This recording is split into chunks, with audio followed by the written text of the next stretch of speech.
Welcome.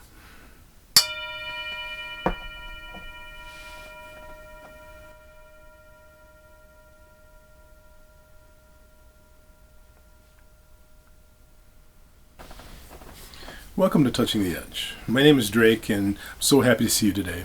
I'm happy to see you as we continue on with this 40-day practice of focusing in different elements of being larger than life and different ways that we can approach that kind of mindset. I want to suggest that it is very much a mindset. Being larger than life means being, in many ways, being larger than your head. We get stuck in our head. And I want to say that being in the present and finding ways of being in contact with the reality, the very structure of the present, helps us to get out of that ephemeral head space.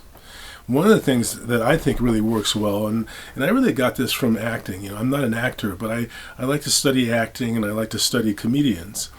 And one of the people that I've studied quite a bit is Marlon Brando. And it's very interesting in watching Marlon Brando in his performances, very often in his big scenes, such as The Godfather as an example. He has a cat in the first scene of The Godfather, and he's petting the cat. Many times in his really big scenes, he'll be having some sort of object in his hands, and he'll be kind of, in contact with it as he's involved with the conversation. And I want to say that just having something that is solid in your hands can help you become more stable, more in the present, more mindful. And one of the best ways, I think, are rocks. I love rocks. I want to show you a few rocks. I have a couple here that are really great rocks. Just check them out. I like to have different sized stones that are smooth, that have texture to them. Different stones. I don't know anything about stones, but I do know that when I have them, I feel more stable, more grounded.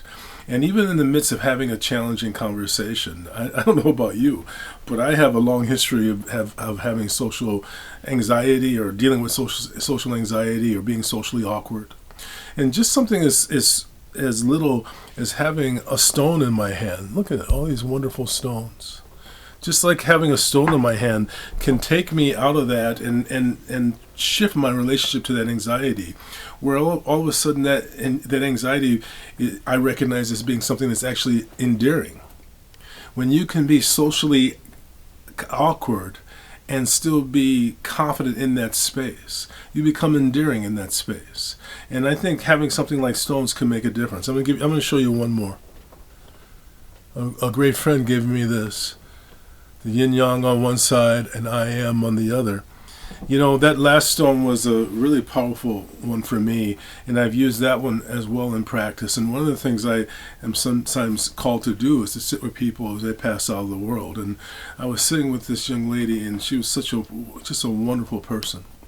And she was writhing. It was very close to the end, and I put that stone in her palm, and all of a sudden she calmed down.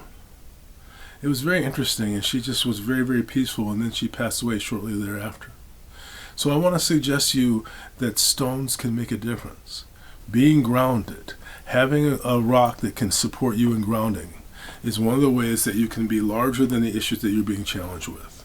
So what about you? What are you doing to be larger than life? Let us know about it. Please like these videos. Let other people know about them. Let's create a community. And be aware that one of the elements to me in community is that community is a circle. So that means that any one of us in the circle can say something that inspires someone else. So this is a community that's based and focused in inspiration, not being in conflict or not being in critiquing of each other. Saying something that inspires. Let us know what inspires you and makes you feel larger than life. I'm going to ring the bell. I'm going to ask you to listen carefully. Here I go.